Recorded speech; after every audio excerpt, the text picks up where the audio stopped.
کانډورۍ یوه خمسا د را سره نور څه نشته تشه سا د را سره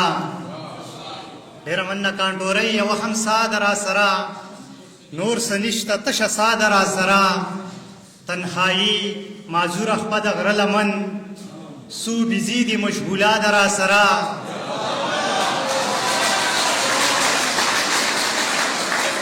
ډېره مننه تنهایي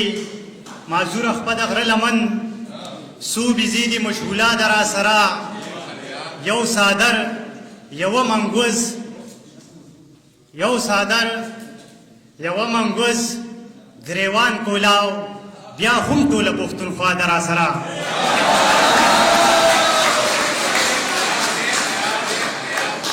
ډېره مننه یو د غزل دوه درې شعر او بیا کوتر یو نظم بچیا مه جاړه په څه درله پولۍ واخلمه بچیا مه جاړه په څه درله پولۍ واخلمه زه دومره وګټم چې کور له پې ډوډۍ واخلمه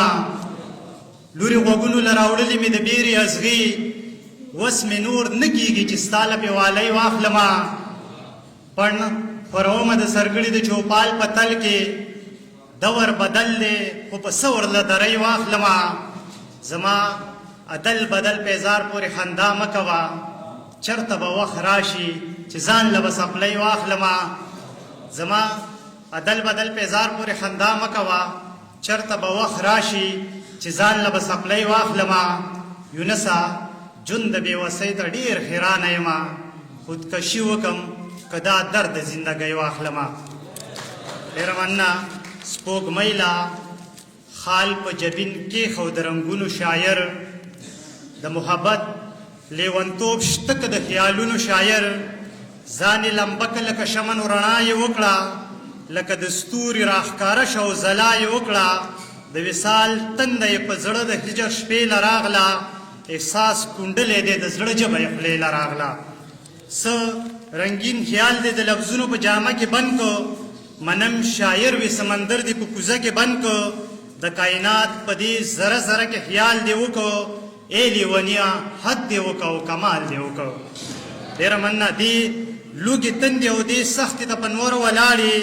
ستا حوصلې ته سلام ته لکه د غر ولاړې دغه شمله په پښتنه مینه په سر وتړه دا په علم او دا په سکره په خیبر وتړه دغه کتاب خو لکه نن چې ټول جهان له اوسه جلال آباد ته که څوک ځي نو باچا خان له اوسه ډېره مننه ډېره مننه دغه کتاب خو لکه نن چې ټول جهان له یوسه جلال آباد ته که څوک ځي نو باچا خان له یوسه ستا خو ویل د خپل جنون کیسه به چاته کوم ستا خو ویل د خپل جنون کیسه به تاته کوم زړه دې راډک شه لکه دا خو چې دې ماته وکړه ستا خو د مینې کیسه ټولې پښتونخوا ته وکړه چې یو یو توري ته دې ګورمه سا سا دې کړمه احساسات ستا و یاره زه هم په ژړا دې کړمه ستا نه قربان شمه زما د زړګي سره یاره ای جادوګره ای ساده باوتره یاره